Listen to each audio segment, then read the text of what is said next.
कळंब शहरामध्ये दोरका नगरीमध्ये ज्या महिलेची हत्या झाली, खून झाला, त्या महिलेच्या आता आपण घरापाशी आहेत. आपण पाहू शकतो या ठिकाणी कळंब शहरामधील दोरका नगरी हे वसाहत आहे आणि ह्या वसाहतीमध्ये आपण समोर पाहिलं तर ही जी घर आहे, ह्या घरामध्येच ती मयत महिला जी आहे, जिचा खून झाला, ती महिला या ठिकाणी राहत होती. आणि तसं जर पाहिलं तर ही जी ठिकाण आहे, ही कळंब आणि केज रस्त्यालगत आहे. एकंदरीतच जो ह्या प्रकरणामध्ये पोलिसांनी 2 आरोपी जे आहेत, ती निष्पन्न केलेले आहेत. त्यामध्ये एक आरोपी अटक केलेला आहे, तर दुसरा आरोपी फरार आहे. त्याच्या मागावरती पोलीस सध्या आहेत.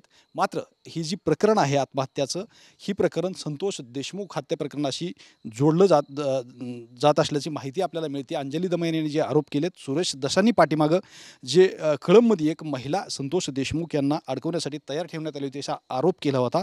आणि तीच महिला ही आहे का, ही पाहणं आता गरजेचं आहे. आणि त्या दिशेनं पोलीस जे आहेत ते कळंबचं तपास करत आहेत. आणि महत्त्वाची दुसरी गोष्ट म्हणजे आज जो एक आरोपी पकडला आहे, त्याला कोर्टासमोर हजर केलं जातं आहे का, त्याच्यातून दुसरं काही माहिती मिळते का, हे पाहणं गरजेचं आहे. कॅमेरामॅन विनोद हुमनाबादकरसह मी श्रीराम क्षीरसागर, TV9 मराठी, धाराशिव, कळंब.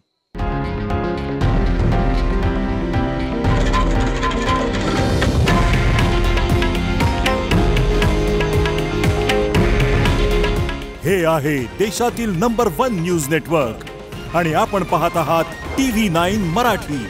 काळजी तुमची, हित महाराष्ट्राचं.